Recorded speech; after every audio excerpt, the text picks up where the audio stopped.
शाम इदरीस ने डकी भाई का पर्दाफाश कर दिया।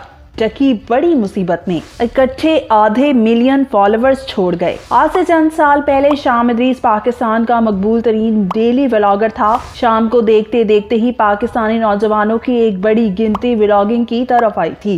खुद डकी भाई जो शाम की वीडियोस को स्कैम और स्क्रिप्टेड कहता नहीं थकता था, वो भी शाम की देखा देखी इस तरफ आया और आज वो फॉलोअर्स के एतबार से पाकिस्तान का नंबर 1 यूट्यूबर बन चुका है। पर पिछले 2 रोज से शाम इदरीस ने अपनी ऐसी खामोशी तोड़ी कि डकी भाई से बहुत प्यार करने वाले लाखों फॉलोअर्स उससे बददिल होकर अनसब्सक्राइब कर चुके हैं। आखिर शाम ने क्या कहा जिसने सोशल मीडिया पर तहलका मचा दिया और लोग डकी भाई को लानत मलामत करने लगे हैं? तो अब हम आपको इस बारे में तफसील बताते हैं। शाम इदरीस ने अपनी धमाकेदार इंकशाफात से भरी वीडियो में कहा है कि डकी मेरी शहरत से जलता था, इसलिए उसने पूरे मंसूबे के तहत मेरे खिलाफ शर्मनाक प्रोपेगेंडा और रोस्टिंग का सिलसिला शुरू किया। जब मैंने उसे रोकना चाहा तो उसने अपने फॉलोअर्स के जरिए कराची में मेरी बीवी फिरागी पर हमला करवाया। जब एक पब्लिक प्लेस पर फिरागी को उल्टे हाथ का मुक्का मारा था।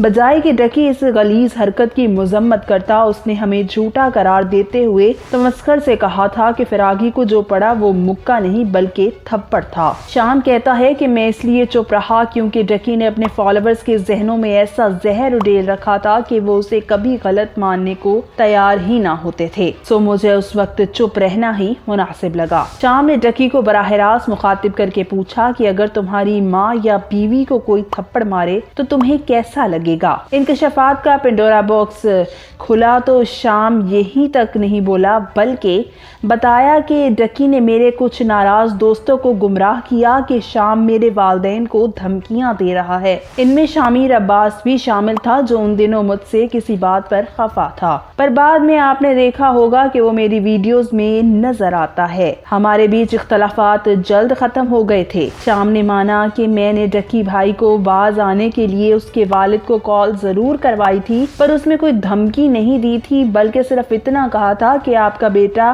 साइबर क्राइम में मुलव्विस है और ये बात हकीकत थी, ना कोई गलत बयानी। मैंने वाकई डकी के खिलाफ साइबर क्राइम का केस करवाया था। मैंने कभी कोई ऐसा लफ्ज इस्तेमाल नहीं किया कि मैं तुम्हारे घर वालों को चुकवा दूंगा या तुम्हारे घर घुस जाऊंगा, और ना ही मैंने ऐसा कोई काम किया था। ये मेरी बीवी को भी सरेआम निशाना बनाता रहा कि तुम हिजाब पहनकर डांस करती हो। उसने बहुत सी बेहुदा बातें भी की। शाम इदरीस ने अपनी इस वीडियो में अपने दोस्त शामिर अब्बास को भी शामिल किया। शामिर ने दावा किया कि उसने बदला ब्रदर्स के साथ क्या सलूक किया था और मेरे पास प्रूफ है कि उसने मुझे कहा कि ये किसी को कत्ल करवाना चाहता है। उसने मुझे कहा कि इस मुखालिफ बंदे को अपनी आर्मी मेस में बुलाऊं और कत्ल करवा दे। मैं उसे चैलेंज करता हूं कि कुरान पर हल्फ रख कर कहूंगा कि उसने ये बातें मुझसे की थी। डकी भाई के लिए अपने दिल में 7 साल पुराना गुस्सा सोशल मीडिया पर जाहिर करते हुए शाम ने कहा कि एक वक्त पाकिस्तान में सिर्फ एक डेली व्लॉगर था और वो मैं शाम इदरीस था। डकी मेरे व्लॉग्स को फेक्स और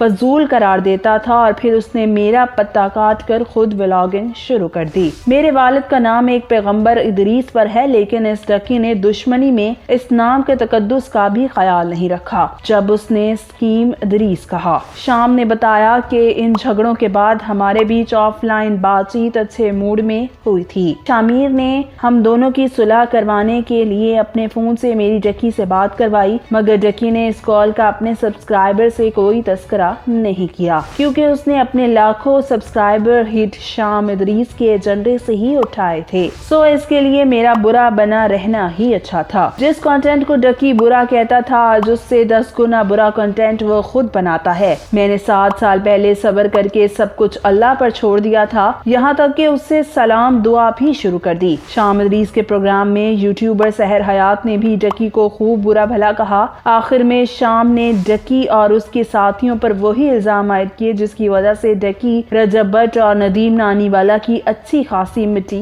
पलीद की जा रही है। जी हाँ, آن لائن کورسز کے لیے 5,000 روپے کی رجسٹریشن۔ شام کا کہنا ہے کہ آن لائن ٹیچنگ کورسز میں کوئی برائی نہیں، مگر لوگوں سے فراڈ نہیں کرنا چاہیے، جیسا کہ ڈکی بھائی اینڈ کمپنی لوگوں سے پیسے لوٹنے کا پروگرام لے کر آئے ہیں۔ ناظرین، اس ویڈیو کے بعد ڈکی بھائی کے لاکھوں سبسکرائبر نے اس کے چینل کو انسبسکرائب کر دیا ہے، جو کہ ڈکی کے لیے یقیناً پریشانی کی بات ہوگی۔ ابھی ڈکی کی جانب سے اس معاملے پر کوئی موقف سامنے نہیں آیا، پر فی الحال تو لگتا ہے کہ بازی ڈکی کے ہاتھ سے نکل رہی ہے۔ کیا خیال ہے آپ کا؟ کیا ڈکی بھائی اگلے چند دنوں میں پاکستان کا سب سے بڑا یوٹیوبر ہونے کا اعزاز کھونے جا رہا ہے؟ اور کیا ڈکی واقعی بدماشی اور دھوس دھمکی سے چھوٹے یوٹیوبرز کا پتہ صاف کرتا ہے، جیسا کہ شام نے اپنی ویڈیو میں دعویٰ کیا؟ کمنٹس میں ضرور بتائیے گا۔